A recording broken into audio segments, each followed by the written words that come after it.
बोलो शंकर भगवान की जय। शिव महापुराण की जय। काल वचन शिव प्राप्ति। पार्वती जी ने शिव जी से पूछा, है स्वामी, योगी वायु का पद कैसे प्राप्त करता है? कृपया इसे मुझे बताइए। शिव जी ने बताया, है पार्वती सुनो, देहरी में रखे दीपक की तरह हृदय में स्थित वायु अंदर और बाहर दोनों तरफ प्रकाश करती है। ज्ञान, विज्ञान, उत्साह आदि सभी वायु द्वारा प्रवृत्त हुआ करते हैं। इसलिए जिसने वायु पर विजय प्राप्त कर ली, उसने समस्त संसार पर विजय प्राप्त कर ली।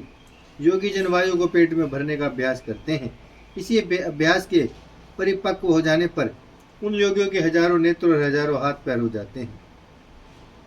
प्राणायाम वह होता है जिसमें सिर और व्याहृतियों के साथ गायत्री मंत्र जपते हुए प्राणवायु का निरोध हो जाए। हे कल्याणी, अब तुम तेज को सिद्ध करने की बात और सुनो। योगी को ऐसे एकांत में शयन करना चाहिए जब सूर्य चंद्रमा का प्रकाश रहता हो।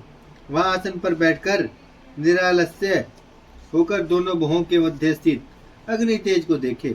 इसके बाद हाथ की उंगलियों के द्वारा 1 घंटे तक नेत्र बंद रखे। इस प्रकार धीरे धीरे अभ्यास करने से उसे ईश्वरीय ज्योति दिखाई देगी। तब योगी परम सिद्ध हो जाता है। इस प्रकार योगियों को तुर्यावस्था प्राप्त हो जाने पर वे भव बंधन से मुक्त हो जाते हैं। योगी व्यक्ति शरीर को ऊंचा करके अंजलि बांध ले। इसके बाद बंचू जैसा मुख करके उसमें धीरे धीरे वायु का प्रवेश करे तो एक ही क्षण में जीवनदायक जल तालू से टपकने लगता है। उसे पान करके योगी दिव्य शरीर वाला बन जाता है और भूख प्यास से रहित वह मृत्यु पर विजय प्राप्त कर लेता है। छाया पुरुष का वर्णन। भगवान शंकर पार्वती जी से बोले, हे देवी, जो व्यक्ति सूर्य या चंद्रमा की ओर पीठ करके अपनी छाया देखता है और श्वेत कपड़े धारण कर दीप धूपादि से सुवासित होकर छाया को देखता है, उसे ब्रह्मा की प्राप्ति हो जाती है। छाया को देखते समय ओम नमो भगवते रुद्राय मंत्र का जाप करता है, वह ब्रह्म हत्या के पाप से भी छूट जाता है। यदि उसे छाया बिना मस्तक दिखाई दे तो 6 महीने के अंदर उसकी मृत्यु हो जाएगी। यदि उसका शुक्ल वर्ण हो तो धर्म की वृद्धि होगी, रक्त वर्ण हो तो बंधन और पीला वर्ण हो तो शत्रु समझो। यदि छाया बिना नाक की हो तो मृत्यु बंधु की या भूख का डर होता है। यदि छाया में कोटि ना हो तो पत्नी की मृत्यु और पैर ना हो तो बिछोह होता है। छाया देखते समय 1 वर्ष तक नवाक्षर मंत्र का जाप करता रहे तो उसे सभी सिद्धियों की प्राप्ति हो जाती है। हे पार्वती, अब दीजों के सिर पर रहने वाली परम गुहा खेचरी विद्या को भी सुनो। यह दृश्य अदृश्य निश्चला सनातनी बिंदु बगालनी है। वेद भी इसकी स्तुति करते हैं। योगी जन इसी मालिनी विद्या के दर्शन से सफल होते हैं। योग के द्वारा सभी सिद्धियां प्राप्त हो जाती हैं तथा अभ्यास के द्वारा ज्ञान और मोक्ष की प्राप्ति होती है। आदि सृष्टि का वर्णन। प्रधान पुरुष परमात्मा ही ब्रह्मा बनकर सृष्टि की रचना करते हैं। सृष्टि के रचयिता ब्रह्मा, इसके पालनकर्ता विष्णु और इसके संहारकर्ता रुद्र माने जाते हैं। स्वयंभू मनु ब्रह्मा जी ने सबसे पहले जल उत्पन्न किया। जल में नारायण निवास करते हैं। ब्रह्मांड रूपी अंडा जल में ही उत्पन्न हुआ। भगवान ने उस अंडे को 2 भागों में विभाजित किया। ऊपर का भाग आकाश और नीचे का भाग पृथ्वी बना। आकाश में 10 दिशाओं की रचना हुई। पृथ्वी पर सबसे पहले मरीचि, अत्रि, अंगीरा, पुलह, ऋतु, वशिष्ठ आदि ऋषियों की रचना हुई। ब्रह्मा जी के क्रोध से रुद्र की उत्पत्ति हुई। इसके पश्चात श्रृंगवेद, यजुर्वेद, सामवेद, अथर्ववेद आदि वेदों का निर्माण हुआ। वक्ष थल में पितृ, जंघाओं में मानव और नीचे के 6 भाग में दानवों की उत्पत्ति हुई। प्रजा की वृद्धि कम होने के कारण आधे भाग से पुरुष तथा आधे भाग से नारी का जन्म हुआ और उनके द्वारा मैथुनी सृष्टि की रचना हुई। इस प्रकार ब्रह्मा जी ने संपूर्ण चराचर जगत की रचना की। जब ब्रह्मा जी ने सृष्टि की रचना की तो प्रजापति को शत्रुपा अयोनिता पत्नी के रूप में प्राप्त हुई। शत्रुपा के 100 दिव्य वर्षों तक तपस्या करने के पश्चात प्रजापति के रूप में प्राप्त हुए थे। वही पुरुष स्वयंभू उत्पन्न होकर मनु के नाम से प्रसिद्ध हुए। फिर विराट पुरुष से वीर का पुत्री उत्पन्न हुई। उससे प्रियव्रत और उतानपाद उत्पन्न हुए। धर्म की पुत्री सुनीति का उतानपाद से विवाह हुआ। उतानपाद और सुनीति से तेजस्वी पुत्र ध्रुव का जन्म हुआ। ध्रुव की पुष्टि और धान्या नामक 2 पुत्र उत्पन्न हुए। पुष्टि के 5 पुत्र हुए। पुष्टि के ज्येष्ठ पुत्र रिपु के चक्षाशु हुए। चाक्षुष के वरुण नामक पुत्र हुआ। पुरु की अग्नेय पत्नी से अंग आदि 6 पुत्र उत्पन्न हुए। अंग की सुनीता नामक पत्नी से वेन नामक पुत्र हुआ। वह महापापी निकला जिसे ऋषियों ने हुकार द्वारा मृत्युलोक पहुंचा दिया।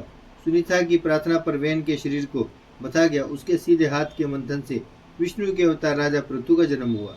राजा पृथु ने प्रजा की भलाई के लिए पृथ्वी का दोहन किया और राजसूय यज्ञ किया। राजा पृथु के हरतश और विश्वजीत नाम के 2 पुत्र हुए। ये दोनों संसार में बहुत प्रसिद्ध हुए।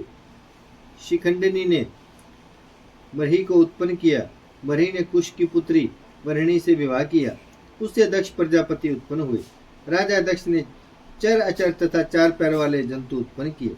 राजा दक्ष ने वारिणी कन्या से विवाह करके मैथुनी सृष्टि रची। उससे हर्यश्व नामक 10,000 पुत्र उत्पन्न हुए। ये सभी नारद जी के उपदेश सुनकर वैरागी बन गए। यह देखकर दक्ष ने फिर से शैवलश्व नामक 10,000 पुत्र और उत्पन्न किए, परंतु नारद जी के उपदेश को सुनकर वे भी सब वैरागी बन गए। यह देखकर प्रजापति दक्ष को बड़ा क्रोध आया और उन्होंने नारद को श्राप दे डाला कि हे कलह प्रिय नारद, तुम कभी पृथ्वी पर कहीं भी स्थिर होकर नहीं रह सकोगे। इसके पश्चात प्रजापति दक्ष ने 1,000 पुत्रियों को जन्म दिया। इनमें से 10 पुत्रियों का धर्म से विवाह कर दिया।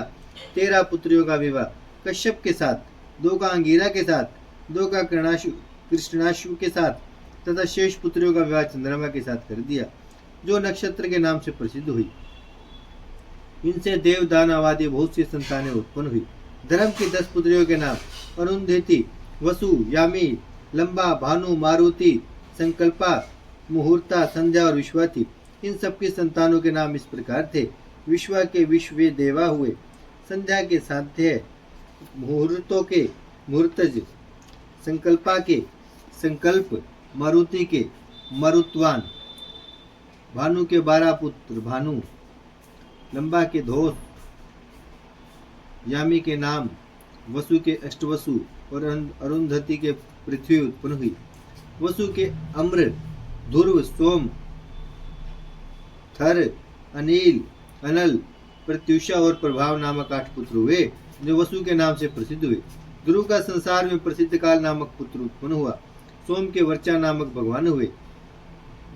धर के पुत्र दर्विण की और द्रव्य हुए।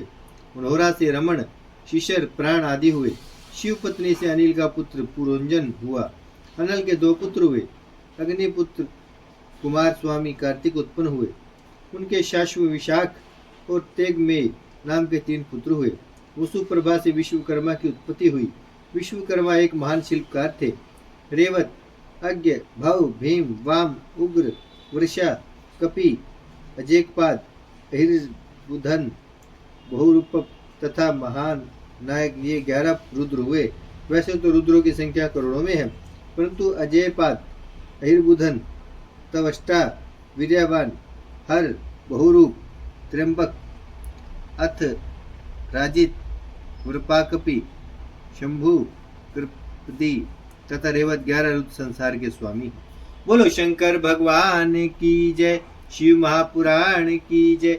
भजमन नारायण नारायण नारायण, श्रीमन नारायण नारायण नारायण, लक्ष्मी नारायण नारायण नारायण, सत्य नारायण नारायण नारायण।